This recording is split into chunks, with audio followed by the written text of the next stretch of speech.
What would happen if you built a refuge for a persecuted people in a place where another people already lived? In the next few minutes, you'll learn why this moral quandary is at the root of the struggle between Israelis and Palestinians. First, there are a couple of things it's helpful to understand. One, many Jews fled harsh persecution in anti-Semitic Europe, especially the Nazi Holocaust.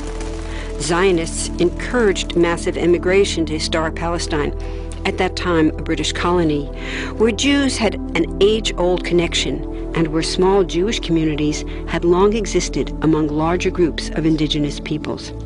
But when the UN offered the Jewish immigrants the majority of the land for a new state called Israel, for the indigenous Palestinians who lived there, it was a massive destruction of life.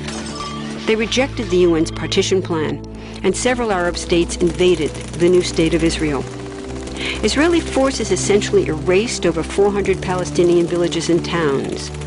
By the end of the fighting, Israel controlled 78% of historic Palestine.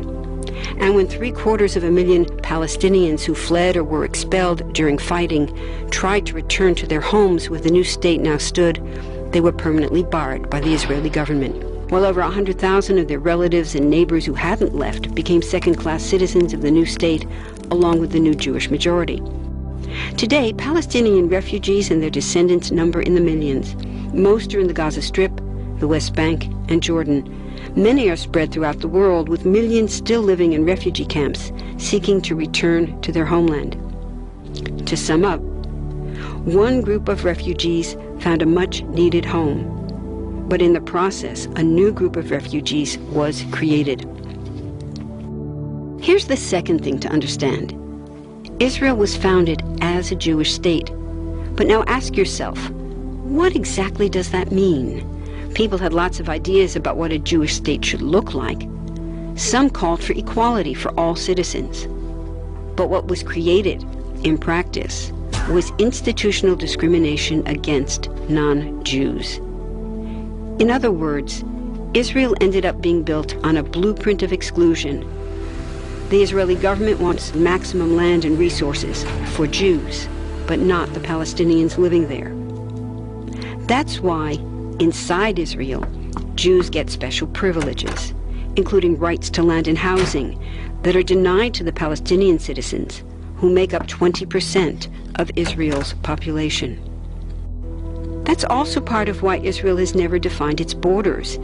In fact, they still hold on to land, the West Bank and Gaza, that they conquered in the war in 1967. Since then, Israel has built Jewish settlements throughout the occupied West Bank, building Jewish-only cities and supplying them with infrastructure like roads and army camps, schools, and even a college. Military occupations are meant to be temporary, but after 40-plus years, this one looks permanent and entirely unjust.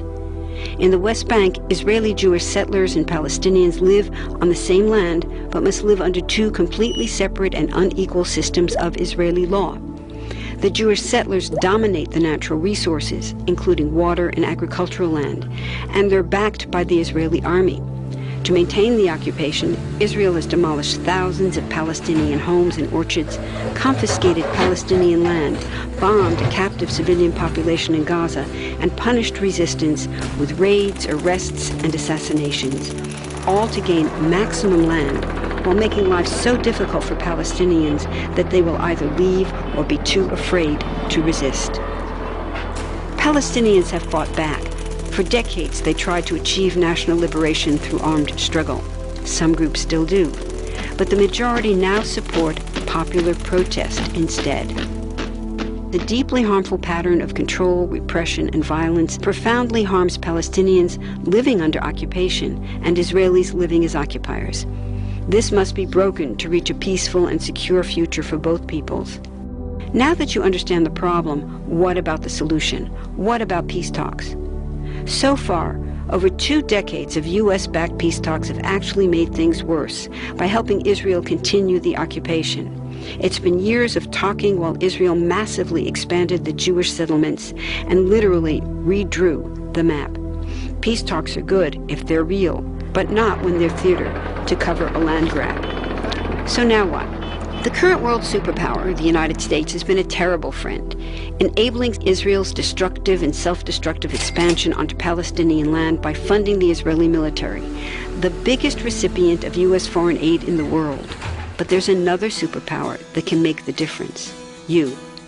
There's a movement with hundreds of thousands of people just like you across the world, including Palestinians and Israelis, protesting, educating, divesting, and boycotting, all to bring nonviolent international pressure on Israel to stop violating human rights of Palestinians.